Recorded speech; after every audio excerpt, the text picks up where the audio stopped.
الحمد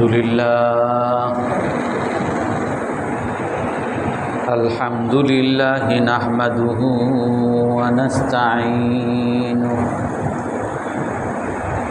ونستغفره ونؤمن به ونتوكل عليه ونعوذ بالله من شرور أنفسنا ومن سيئات أعمالنا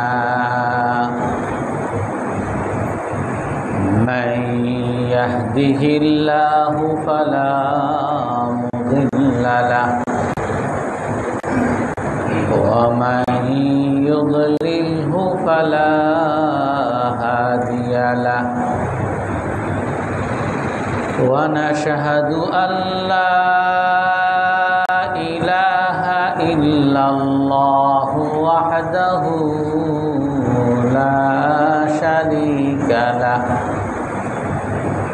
ونشهد أن سيدنا ومولانا محمدا عبده ورسوله أرسله بالحق بشيرا ونذيرا بين يدي الساعة من يطع الله ورسوله فقد رشد واهتدى ومن يعصهما فقد ضل وغوى أما بعد فأعوذ بالله من الشيطان الرجيم بسم الله الرحمن الرحيم حنفاء لله غير مشركين به ومن يشرك بالله فكأنما خر من السماء فتخطفه الطير أو تهوي به الريح في مكان سحيق ذلك ومن يعظم شعائر الله فإنها من تقوى القلوب لكم فيها منافع إلى أجل مسمى ثم محلها إلى البيت العتيق صدق الله العظيم وقال النبي صلى الله عليه وسلم من وجد سعة لأن يضحي فلم يضحي فلا يقربن مصلانا وفي رواية يقول عليه الصلاة والسلام ما عمل ابن آدم عملا يوم النحر أحب إلى الله من إهراق الدم أو كما قال عليه الصلاة والسلام সম্মানিত মুসল্লিয়ানে কেরাম, আজ আমরা কোরবানি নিয়ে আলোচনা করব। আল্লাহ তাআলা কোরআনে কারীমের মধ্যে বলেন, ইন্না আ'তাইনাকাল কাউসার ফসল্লি লিরব্বিকা ওয়ানহার।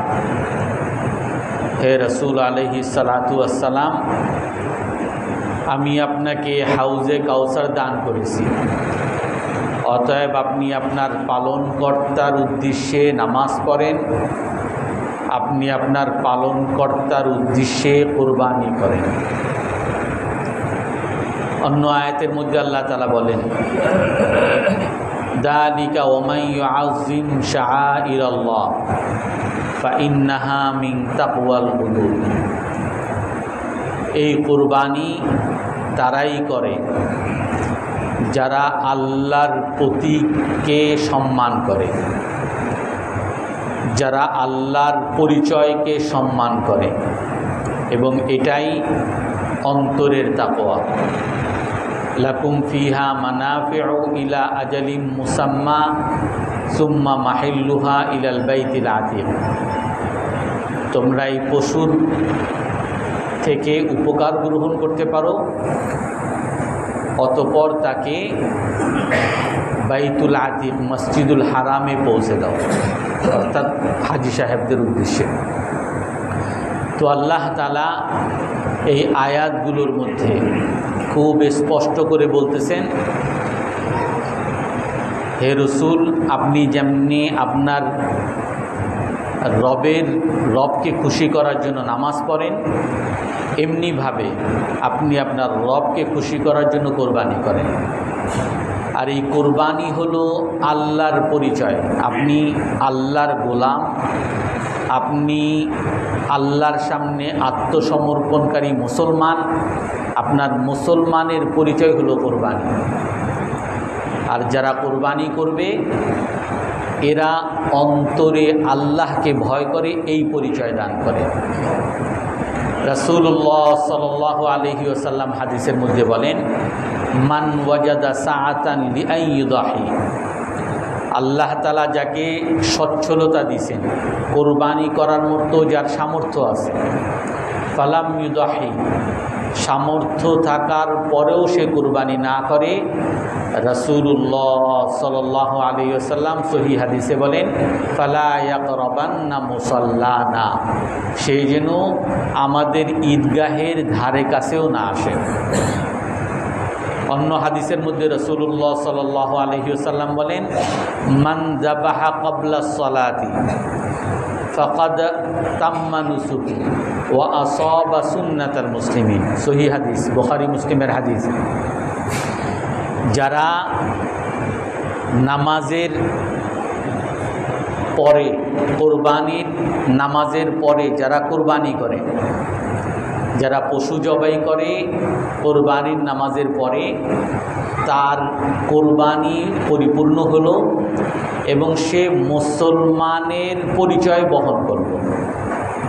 অর্থাৎ যে কোরবানি করবে না সে মুসলমানের পরিচয় বহন করতে পারে না। যে কোরবানি করবে না সে মসজিদের মুসলমানের ঈদগাহের ধারে কাছে আসতে পারবে না, সামর্থ্য থাকার পরেও কোরবানি করবে না। যে কোরবানি করবে না সে আল্লাহর প্রতীক, আল্লাহর গোলাম, আল্লাহর মুসলমান আমি, এই প্রতীক সে বহন করে না। এই জন্য কোরবানিটা এত গুরুত্বপূর্ণ। রাসূলুল্লাহ সাল্লাল্লাহু আলাইহি ওয়াসাল্লামকে আল্লাহ তাআলা আদেশ করেন, কুল ইন্না সলাতি ওয়া নুসুকি ওয়া মাহইয়ায়া ওয়া মামাতি লিল্লাহি রাব্বিল আলামিন।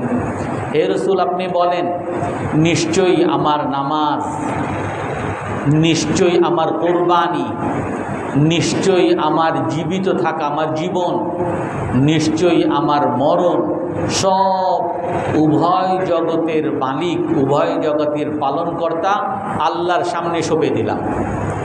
এই জন্য নামাজ যেরকম একজন মুসল্লি আল্লাহর জন্য পড়তে হবে, মুসলমানকে আল্লাহ ইসলামের পরিচয় বহন করার জন্য আল্লাহর জন্য যেরকম সে নামাজ পড়তে হবে, মুসলমানকে তার জীবন আল্লাহর জন্য দেওয়ার জন্য সব সময় ইসলামের পক্ষে কাজ করতে হবে, এমনিভাবে তাকে ইসলাম এবং মুসলমানের পরিচয় বহন করার জন্য তাকে কোরবানি করতে হবে। রাসূলুল্লাহ সাল্লাল্লাহু আলাইহি ওয়াসাল্লাম হাদিসের মধ্যে বলেন, মা আমিলা ইবনু আদামা আমালান ইয়াওমান নাহরি আহাব্বা ইলাল্লাহি মিন ইহরাকিদ দাম। কুরবানির দিনে যারা আল্লাহর জন্য কোনো ভালো কাজ করে, রাসূলুল্লাহ সাল্লাল্লাহু আলাইহি ওয়াসাল্লাম বলেন কুরবানির দিনে আল্লাহর জন্য সবচেয়ে সেরা ভালো কাজ, আল্লাহর জন্য কোরবানির দিনে যে যত ভালো কাজই করুক, কিন্তু আল্লাহর কাছে সবচেয়ে প্রিয় সবচেয়ে উত্তম কোরবানির দিনে ভালো কাজ হলো ইহরাকুদ দাম, রক্ত প্রবাহিত করা। কোরবানির রক্ত প্রবাহিত করা, এই ইবাদতটাই, এই ভালো কাজটাই আল্লাহর কাছে সবচেয়ে উত্তম সবচেয়ে প্রিয়। এই জন্য সাহাবায়ে কেরাম রসুলের কাছে জিজ্ঞেস করেন, মা হাদিহিল আদাহি, হে আল্লাহর রসুল আপনি আমাদেরকে কোরবানি করতে বলেন, কোরবানিটা কি? রাসূলুল্লাহ সাল্লাল্লাহু আলাইহি ওয়াসাল্লাম বলেন, হাদিহি সুন্নাতু আবিকুম ইব্রাহিম, এটা তোমাদের পরিচয়, এটা শুধু তোমাদের পরিচয় না, তোমাদের বাপ, তোমাদের পিতা, আদি পিতা ইব্রাহিম আলাইহিস সালাতু ওয়াস সালামের সুন্নাত। সেই আদিকাল থেকে মুসলমান সে তার পরিচয় বহন করে কোরবানির মাধ্যমে। সাহাবায়ে কেরাম আবার জিজ্ঞাসা করেন, ফামা লানা ফিহা ইয়া রাসূলুল্লাহ, হে আল্লাহর রাসূল এই কোরবানি যদি করি আমরা কি পাবো? রাসূলুল্লাহ সাল্লাল্লাহু আলাইহি ওয়াসাল্লাম বলেন, বিকুল্লি শাআরাতিন মিনাস সুফি হাসানা, এই কোরবানির পশুর মধ্যে যত হাজার যত লক্ষ পশম থাকবে, এই পশমের পরিমাণ সওয়াব আল্লাহ তাআলা তোমার আমলনামায় দিয়ে দেবে। কত বড় একটা উত্তম কাজ। অন্য হাদিসের মধ্যে রাসূলুল্লাহ সাল্লাল্লাহু আলাইহি ওয়াসাল্লাম বলেন, ইন্নাদ দামা লা ইয়াকাউ মিনাল্লাহি বিমাকানিন ক্বাবলা আন ইয়াকা আলাল আরদ, ইন্নাল উদহিয়া লা ইয়াতি বিকুরুনিহা ওয়া আজলাফিহা, মানুষ যেই পশুকে কোরবানি করে এই পশু তার শিং সহ, এই পশু তার চামড়া সহ, এই পশু তার খুর সহ, জীবিত পশু কাল কিয়ামতের দিন তার পক্ষে আল্লাহর সামনে হাজির হবে। এবং যেই পশুকে মানুষ কোরবানি করে, ইন্নাদ দামা লা ইয়াকাউ মিনাল্লাহি বিমাকান, এই কোরবানিকে যখন জবাই করে, এই জবাই করার ফলে কোরবানির পশু থেকে যে রক্ত বের হয়, এই রক্ত আমরা দেখি মাটিতে পড়ে। আল্লাহর রাসূলুল্লাহ সাল্লাল্লাহু আলাইহি ওয়াসাল্লাম বলেন, ক্বাবলা আন ইয়াকা আলাল আরদ, এই মাটিতে রক্ত পড়ার আগে আল্লাহর আরশের মধ্যে বিশেষ এক স্থানে এই রক্তটা পড়ে। ফাতিবু মিনাল্লাহি নাফসা, এই জন্য তোমরা কোরবানি খুশি মনে কোরবানি করো, যে হে আল্লাহ আপনি করার তৌফিক দিয়েছেন, খুশি মনে কোরবানি করো, আল্লাহর জন্য কোরবানি করো। এই জন্য কোরবানি আমাদের সামনে আসতেছে একটা মহান ইবাদত। এই কোরবানি আমাদের পরিচয়। আমি এতগুলো হাদিস, এতগুলো কোরআনে কারীমের আয়াত আমি কেন বললাম? আরও অনেক বিষয় আছে কোরআনের, এর কোরবানির অনেক বিষয় আছে, অনেক মাসলা মাসাইল আছে, অনেক জানার দরকার। কিন্তু তারপরও আমি শুধু কোরবানি যে মুসলমানের পরিচয়, এই কথা আমি এই জন্য বললাম, এখন অনেক বিভ্রান্তিকারী, অনেক ইহুদিদের দালাল, অনেক মুশরিকদের দালাল, এরা বলার চেষ্টা করে যে কোরবানির পশু জবাই করা হয়, এটা একটা নিষ্ঠুরতা। কোরবানির পশুর রক্ত মেখে মানুষ হাঁটে, এটা দেখলে ছেলেমেয়েরা ভয় পায়। অথচ আপনারাও জানেন, আমরাও জানি, আপনারা সবাই কোরবানি করেন। আমাদের কোরবানির দিন যখন মসজিদে আসি দুপুরবেলা, দেখি আমাদের শিক্ষকরা সবাই কোরবানি করতে গিয়ে তাদের সাদা জামা রক্তে ভেজা থাকে, পুরো শরীর রক্তে ভেজা।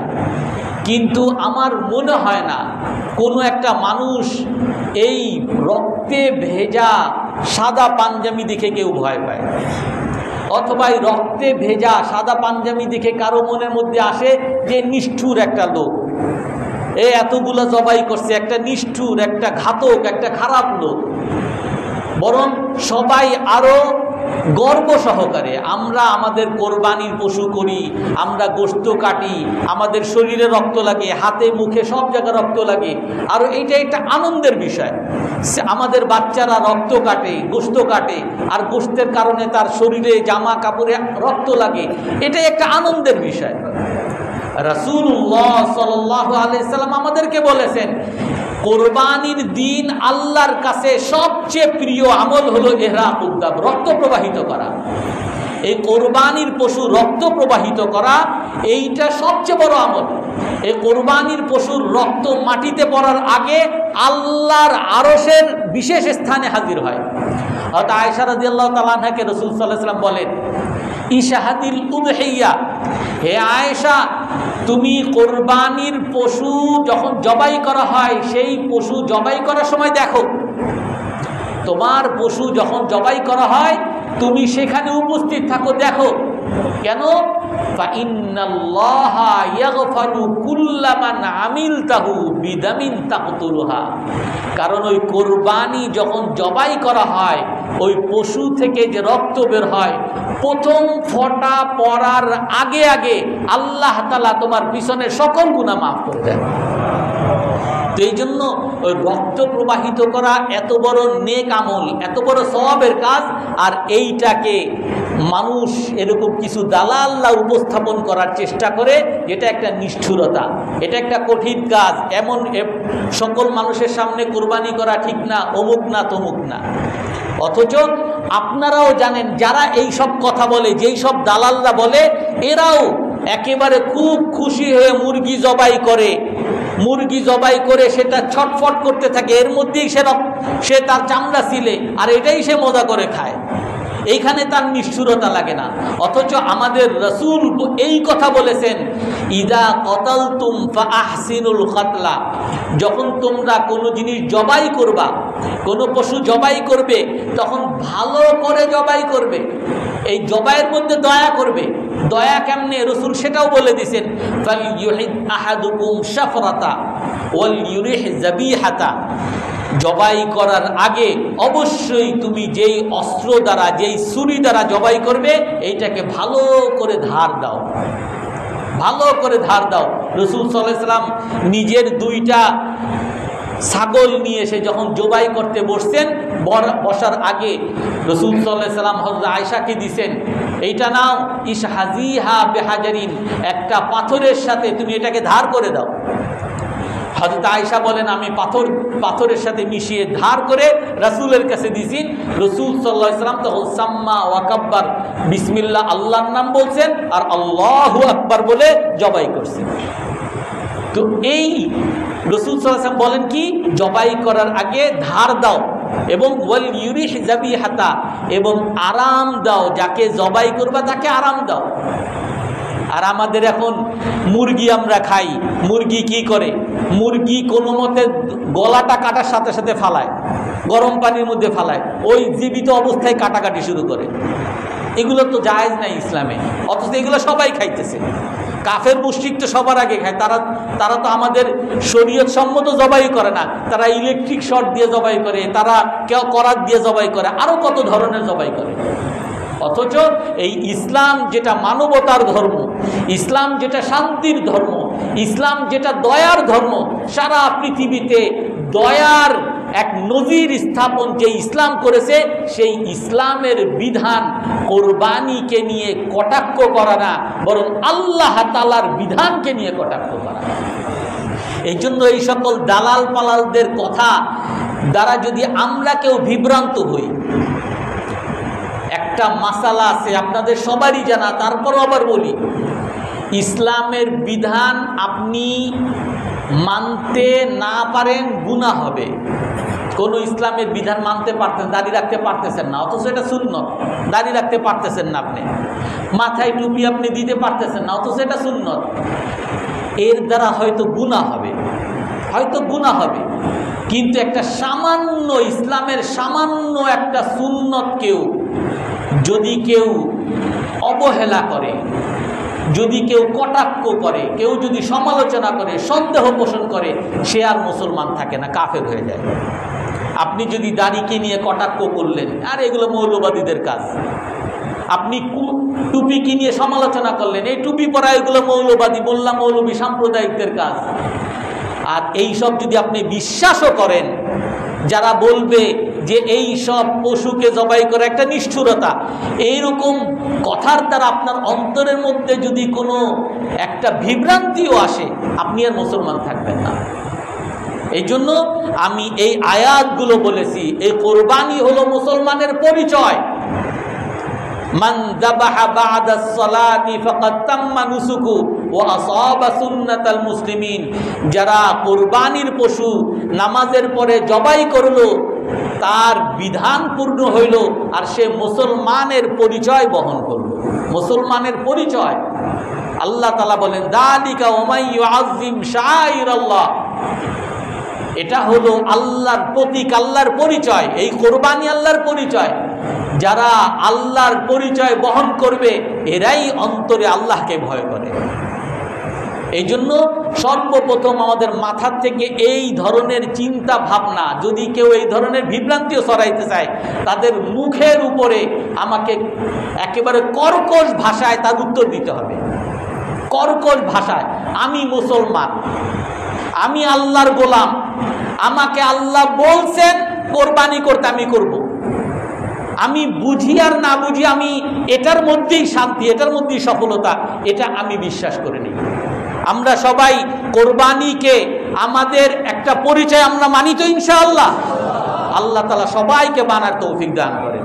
কারণ এখন বিভ্রান্তির যুগ, এখন সব জায়গায় শুধু আপনাকে হয়তোবা বুঝাবে, বুঝিয়ে কাজ হয় নাই, আপনাকে বয়কট করবে, আপনাকে বিভিন্নভাবে হেনস্থা করবে, আপনাকে জোর করে হলেও আপনাকে ইসলাম থেকে সরানোর এখন এই যুগ চলতেছে।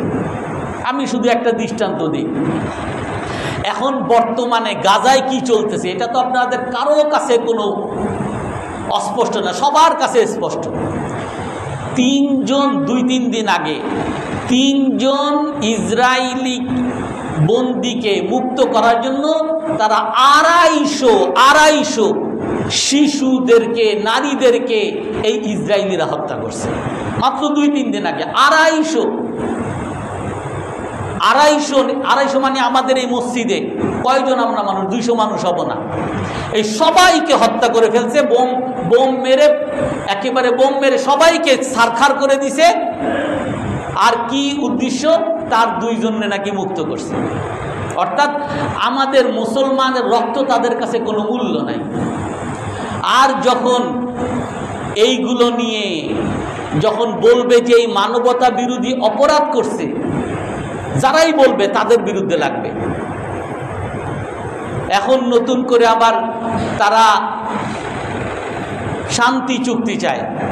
শান্তি চুক্তি এগুলো হামাসের পক্ষ থেকে বলা হয়েছে যে এগুলো হলো একটা ছলনা, আমাদেরকে মারার আরো বড় কৌশল। এই শান্তি চুক্তি বলে আমরা আমাদের হাতে যা বন্দী আছে এগুলোকে যখন ছেড়ে দিব, তখন তারা একেবারে পুরা, একজন তাদের বলছো যে অ্যাটম বোমা দিয়ে পুরা ফিলিস্তিনকে উড়ায় দাও।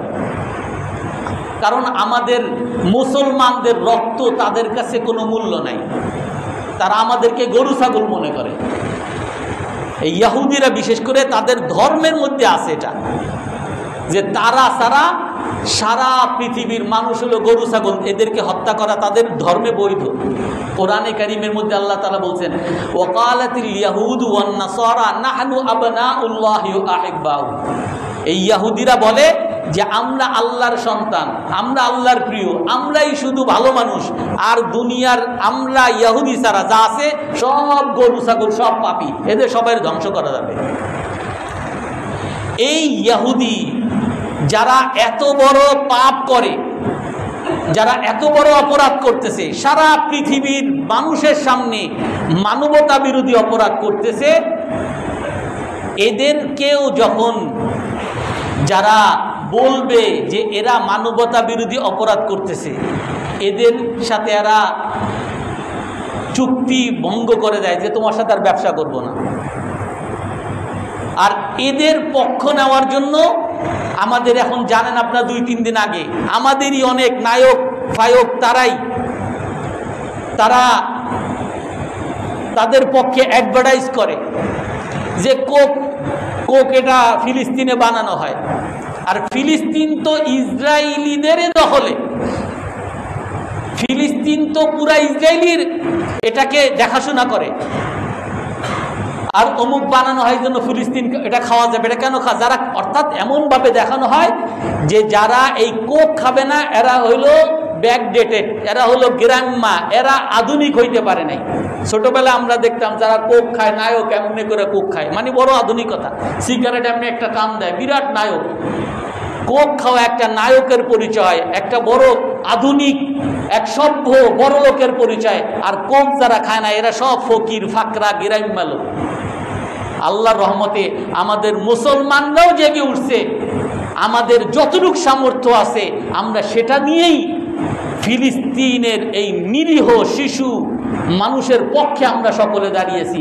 আমরা কেউ এই কোক, ফান্টা, পেপসি যত ধরনের ইউনিলিভারের পণ্য আছে আমরা কেউ ব্যবহার করি না। কেউ ব্যবহার করি? আমরা ব্যবহার করি না। আমার ইউটিউবে কিছু বয়ান আছে, আমি মূলত ইউটিউবে বয়ান দিই। আমার অনেক দিন প্রায় 10-15 বছর আগের বয়ান থাকে। অনেক সময় একটা বিষয়ে আমি আলোচনা করতে চাই, সেটা আমি শুনি, হয়তো ভুল হইতে পারে, আমি শুনি। আবার অনেক সময় নতুন করে একটা বিষয় পড়াশোনা করে গবেষণা করে কথা বলতে হইলে লম্বা সময় লাগে, 1 মাস 2 মাস সময় লাগে। আমার আগের যেটা পড়া সেটা আমি শুনলাম, আমার সংক্ষেপে হয়ে যায়। মূলত আমার এইগুলো যাতে সেভ থাকে এই জন্যই আমার রাখা, এছাড়া আর মানুষ দেখুক বা ভিউয়ার হোক এটা আমার উদ্দেশ্য না। আমার এই বয়ানের মধ্যে আরও প্রায় 4-5 মাস আগে, আপনারাও জানেন, আপনাদের এখানে বয়ানটা করছিলাম। আমি বলছিলাম হামাস এবং ফিলিস্তিন তাদের 2 জনের মধ্যে যে যুদ্ধ, এটা হামাস হলো তারা তাদের দেশের পক্ষে, স্বাধীনতার পক্ষে তারা যুদ্ধ করতেছে, আর ইসরায়েল হলো দখলদার।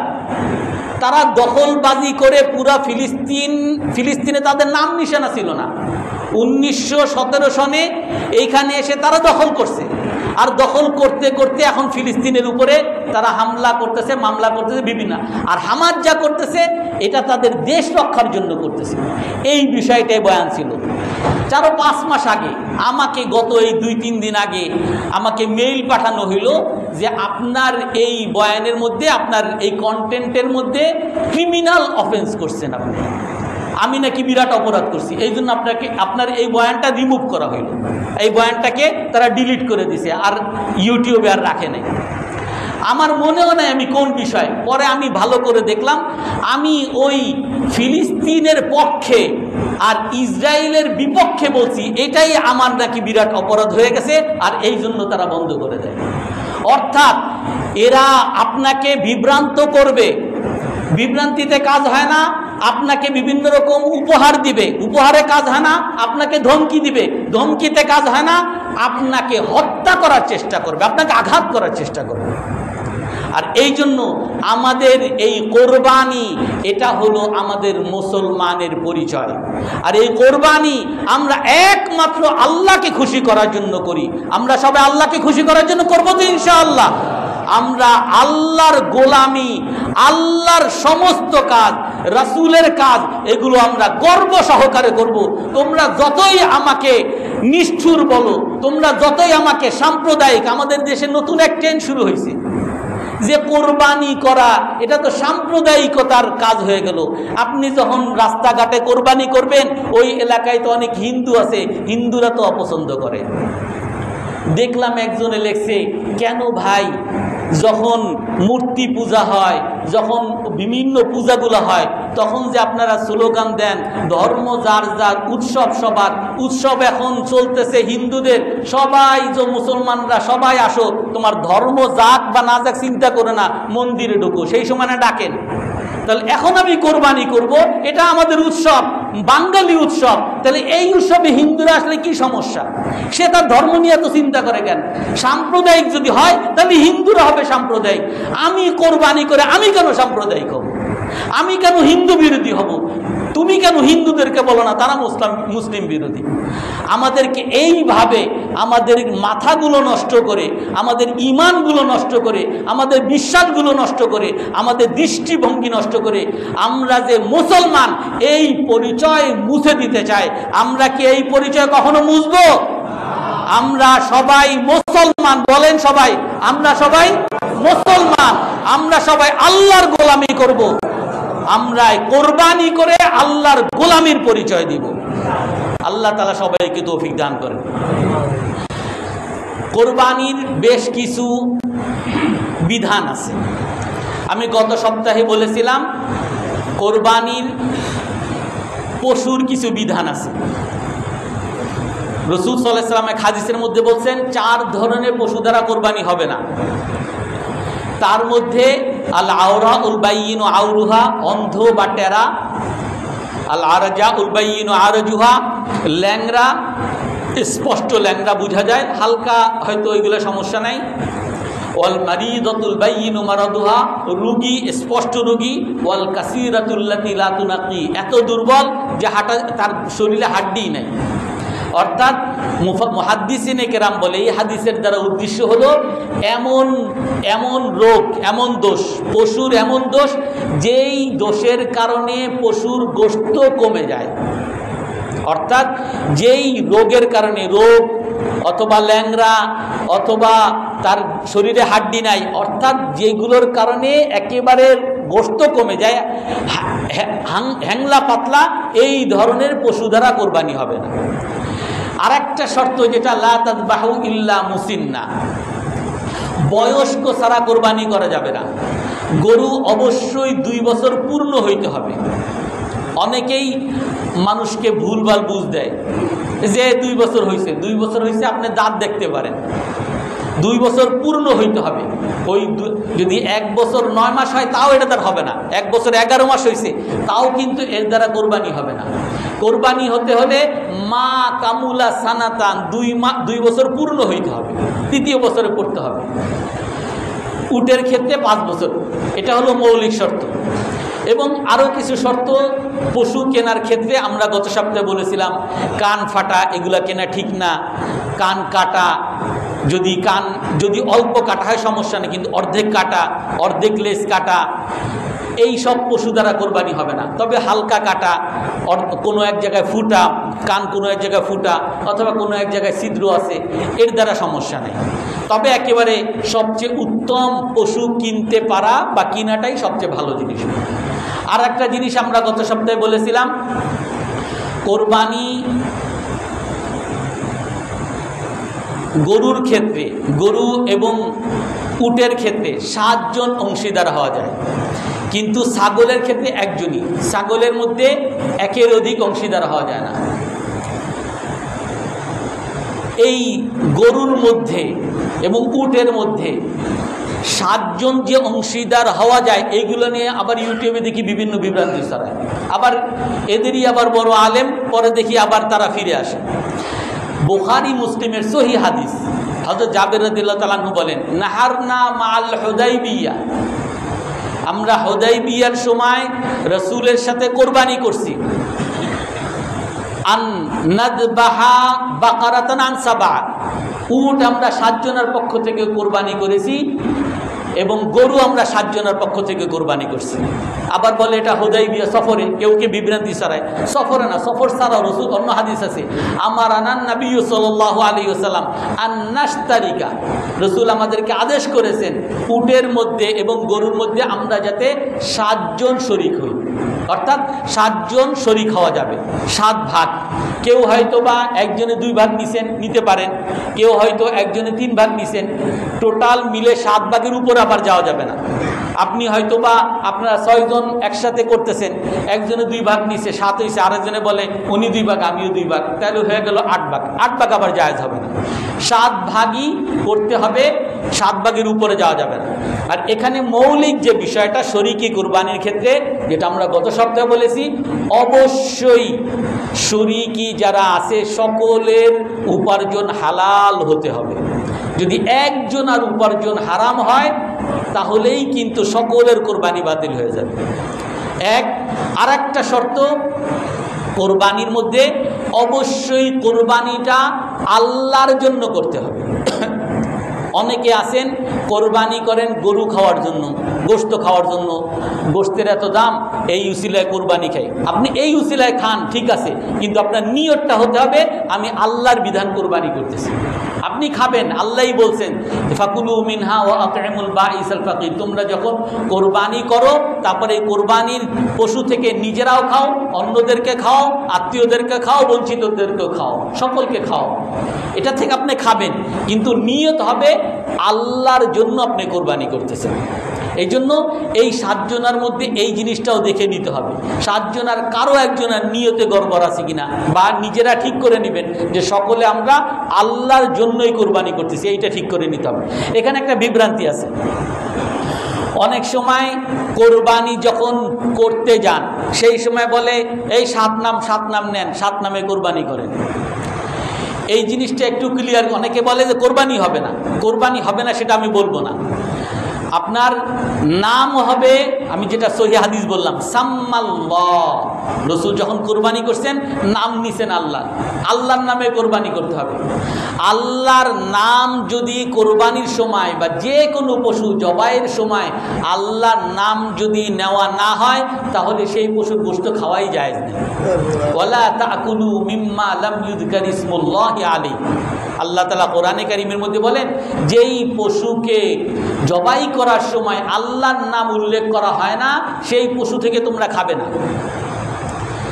এই জন্য মুসলমান যখন জবাই করে সে যদি মুখে আল্লাহর নাম নিতে ভুলেও যায়, যেহেতু তার অন্তরে মুসলমান, সে আল্লাহকে স্বীকার করে, তো সেই হিসেবে ধরে নেওয়া হয় যে সে আল্লাহর নাম নিছে।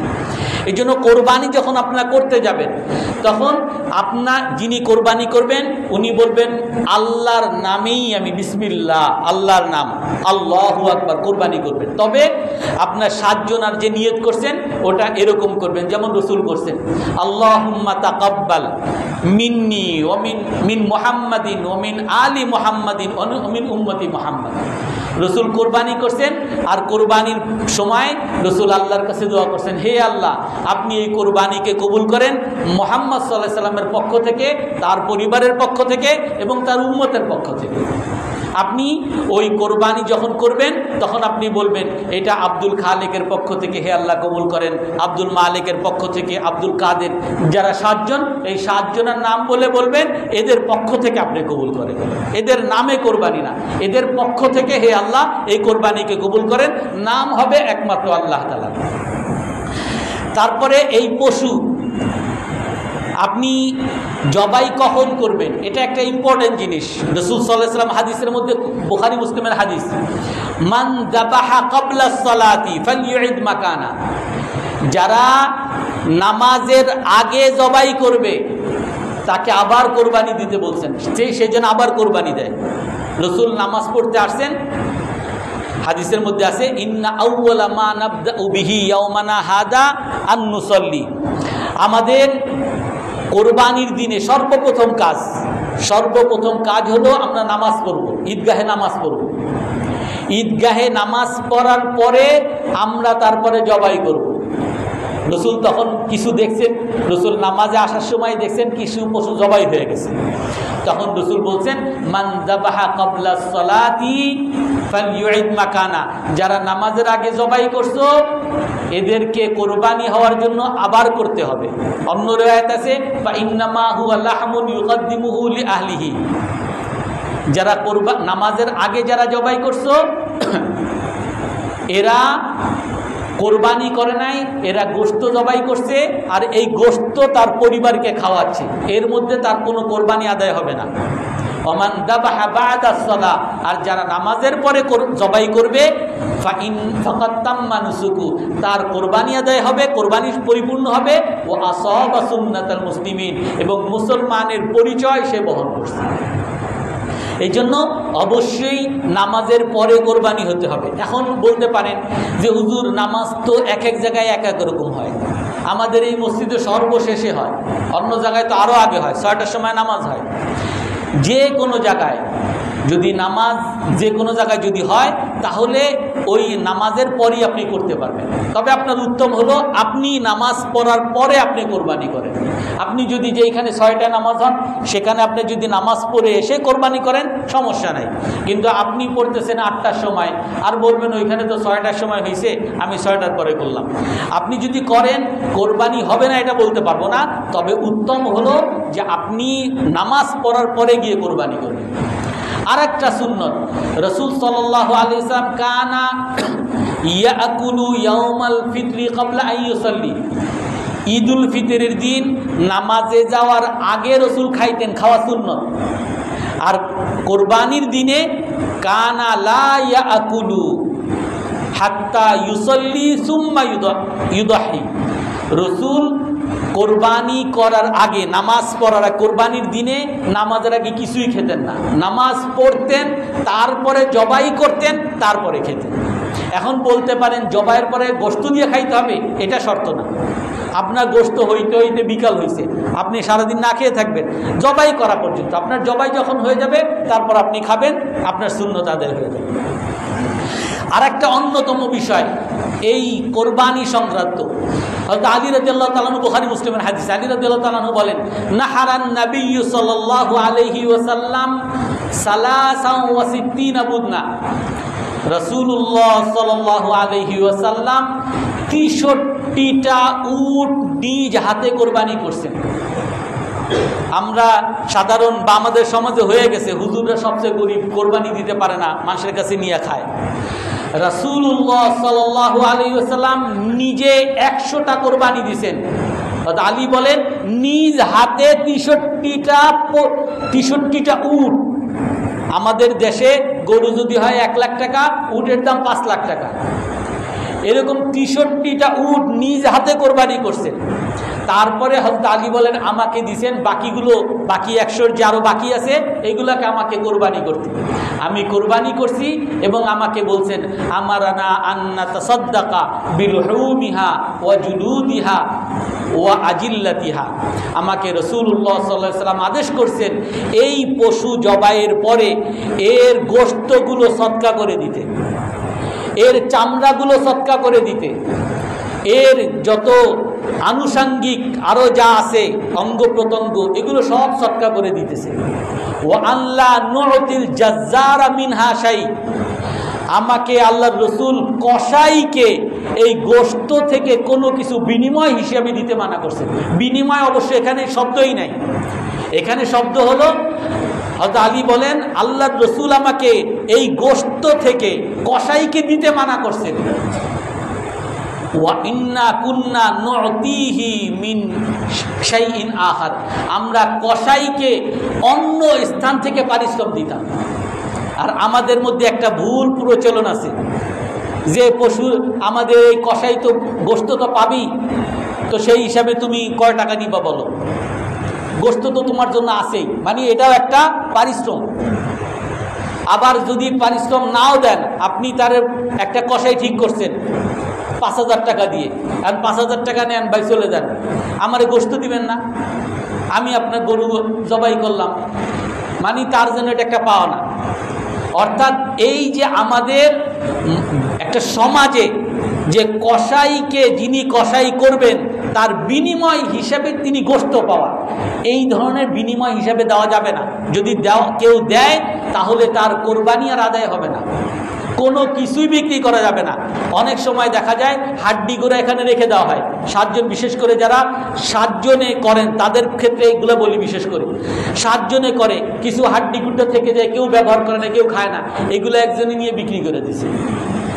ওই 7 জনের একজন যদি বিক্রি করে তাহলে পুরো 7 জনের কোরবানি শেষ, কারণ কোরবানির কোনো কিছুই বিক্রি করা যাবে না। এবং এইখানে অন্যতম আর একটা মাসালা, যেই মাসালায় আমরা অনেকেই বিভ্রান্তিতে পড়ে আসি বা পড়তেছি। এই হাদিসের মধ্যে আছে, হযরত আলী রাদিয়াল্লাহু তাআলা আনহু বলেন যে আমাকে আল্লাহ রাসূল আদেশ করছেন গোশতগুলোকে সদকা করে দিতে, এর যত অঙ্গ প্রত্যঙ্গ এগুলোকে সদকা করে দিতে এবং এর চামড়াকেও সদকা করে দিতে। আমরা অনেকেই চামড়া বিক্রি করি। অন্য একটা হাদিস মুস্তাদরাকে হাকিম বাইহাকি সহিহ হাদিস, মান বাআ জিলদাল উদহিয়া ফালা উদহিয়াতা লাহু, যে কোরবানির চামড়া বিক্রি করলো তার কোরবানি হইল না। স্পষ্ট হাদিস, যারা কোরবানির চামড়া বিক্রি করলো তার কোরবানি হইল না। এখন বলবেন হুজুর অনেকেই তো করে, অনেকে করলেও হাদিসের মধ্যে কি আছে সেটা আপনি দেখবেন। অনেকে যারা দুই একজন আলেম ওলামা যেটা মাসলা দেন সেটা হলো আপনি বিক্রি করে ফেলছেন, এখন আপনি কি করবেন? এই বিক্রি করার টাকা, এটা তো আপনি খাইলে আপনার কোরবানি তো হবেই না, তো এই বিক্রি করার টাকা আপনি কাউকে দিয়ে দেন, এই মাসলা দেন। আপনি যদি বিক্রি করে ফেলেন তাহলে এটা গরিবকে দিয়ে দিতে হবে।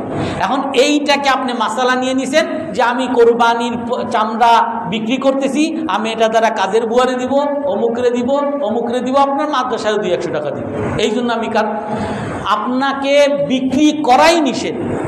বিক্রি করলেই আপনার কোরবানি হবে না। তবে আপনি কি করবেন? আপনার মাদ্রাসায় দিতে হবে।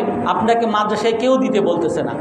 আপনার ওই গোশত যেমন আপনি নিজে খাইতে পারবেন, আপনি অন্যকে খাওয়াইতে পারবেন, চামড়াও আপনি নিজে খাইতে পারবেন, অন্যকেও খাওয়াইতে পারবেন, বিক্রি করতে পারবেন। আপনি চামড়া যদি প্রসেসিং করে আপনি নিজে খান, খুব ভালো কথা। আপনি যদি নিজে না খেতে পারেন আপনি ড্রেনে ফেলে দিবেন, আপনার হয়তো অপচয়ের গুণ হবে, তাও সমস্যা নাই। কিন্তু আপনি অনেক মাদ্রাসার ছাত্ররা এই কোরবানির ঈদে, অনেক মাদ্রাসার হুজুররা এই কোরবানির ঈদে আপনাদের প্রতিটা গলিতে গলিতে যায় আপনাদের কোরবানিগুলো যাতে শুদ্ধ হয় সেই জন্য। এই জিনিসটা একটু মাথায় নিবেন, মাথায় ঢুকাবেন। অনেকেই মনে করেন হুজুররা ফকির, হুজুররা গরিব, হুজুররা আমাদের পিছে পিছে ঘুরে, আমার চামড়ার পিছে পিছে ঘুরে। হুজুর আপনার চামড়ার পিছে ঘুরার কোনো দরকার নাই। গত 2 বছর আপনারা জানেন চামড়ার দাম 300-400 টাকা। এই 300-400 টাকা দিয়ে সারাদিন কষ্ট করে এতগুলো ছাত্র, এতগুলো শিক্ষক, এদেরকে চা পানিও খাওয়াইতে হয়, এই টাকাও তো উঠে না। এই চামড়া নিয়ে সে কি করবে? এই মাদ্রাসারও বা কী লাভ হয়? এই হুজুররা, এই মাদ্রাসার শিক্ষকরা, এই ছাত্ররা, এরা সকলে আপনার এলাকায় এলাকায় প্রতিটা গলিতে গলিতে যায় আপনার কোরবানিগুলো যাতে শুদ্ধ হয় সেই জন্য। অনেক ভাই আছেন, উত্তম হলো, নিয়ম হলো নিজের কোরবানি নিজে করা, নিজে কোরবানি করতে পারে না, নিজের ছুরি নাই, আপনি কোত্থেকে করবেন? এই হুজুররা গিয়ে ছুরি নিয়ে তারপর সে জবাই করে বিসমিল্লাহ নিয়ম অনুযায়ী আপনার কোরবানিটা যাতে শুদ্ধ হয় সে আপনাকে পথ দেখিয়ে দিচ্ছে। আপনি ঝামেলায় পড়বেন আপনার এই চামড়া নিয়ে। আমি ঝামেলা নিজেই একবার পড়ছি, আমাদের নিজেরই একবার কোরবানি আমরা একটু দেরিতে দিছি, সমস্ত মাদ্রাসার ছেলেরা সব জোহরের আগেই চলে গেছে, বিকেলবেলা এখন এই চামড়া আর কেউ নেয় না, কাউরেই খুঁজে পাওয়া যায় না, সব জায়গায় ঘুরে ঘুরে অনেক কষ্ট করে পরে দেওয়া লাগছে। অর্থাৎ যদি মনে করেন সমস্ত ছাত্রদেরকে আমরা ছুটি দিয়ে দিলাম, শিক্ষকদেরকে ছুটি দিয়ে দিলাম, আপনাদের এই চামড়াগুলো আপনারা তখন কি করবেন? তখন ওই যে চামড়া ব্যবসায়ী এদের কাছে বিক্রি করবেন, হবে আপনাদের কোরবানি? আপনাকে খুঁজে গরিবকে দিতে হবে। এখন আবার আর একটা প্রশ্ন অনেকেই করেন যে হুজুর আপনার মাদ্রাসায় যে দেই আপনিও তো বিক্রি করেন, তা আমরা বিক্রি করলে দোষ, আপনি বিক্রি করলে দোষ না, শুধু মাসলা আমাদের জন্য আপনার জন্য মাসলা না? কোরবানি আমি করতেছি না, কোরবানি করতেছেন আপনি। আপনি কোরবানি করার ফলে আপনার যা আছে সব সদকা করে দিতে হবে। আপনি আমাকে দিতেছেন, আমি গরিব, আমি গরিবের প্রতিনিধি, আমাদের অনেক গরিব ছাত্রের প্রতিনিধি আমি, আপনি আমাকে দিছেন, সেই আমাকে আপনি দেওয়ার পরে আমি এখন এটা আমি বিক্রি করলে আমার কোনো দোষ নাই, আমার কোরবানি না, আমার কোরবানির ক্ষতি হবে না। আপনি আমাকে দিছেন, আমি গরিবের প্রতিনিধি হিসাবে আমি বিক্রি করতেছি। এই জন্য এই বিষয়গুলো একটু ক্লিয়ার রেখে আমাদের মাদ্রাসার শিক্ষকরা ছাত্ররা আপনাদের ঘরে ঘরে আপনাদের এই কোরবানির দিন শুধু এরা কষ্ট করে না, কোরবানির দিন, কোরবানির পরের দিনও পর্যন্ত থাকে, এদের ছেলে মেয়ে সবই আছে, এই ছোট ছোট বাচ্চারা, এদের বাবা মাও আছে, তারপর আপনাদের কষ্ট করে। অনেক দুঃখ লাগে যখন এই অনেক ছাত্ররা শিক্ষকরা বলে যে হুজুর আমাদেরকে দূর দূর করে, তারা আমাদেরকে গালিগালাজ করে, আমাদেরকে এই বলে, অমুক এই বলে, খুব দুঃখ লাগে। এই জন্য দয়া করে আমাদের শিক্ষকদের এবং ছোট ছোট বাচ্চাদের প্রতি আপনারা সবাই সদয় হবেন তো ইনশাআল্লাহ, সকলের প্রতি ভালো ব্যবহার করবেন তো ইনশাআল্লাহ। আল্লাহ তাআলা সকলকে তৌফিক দান করেন।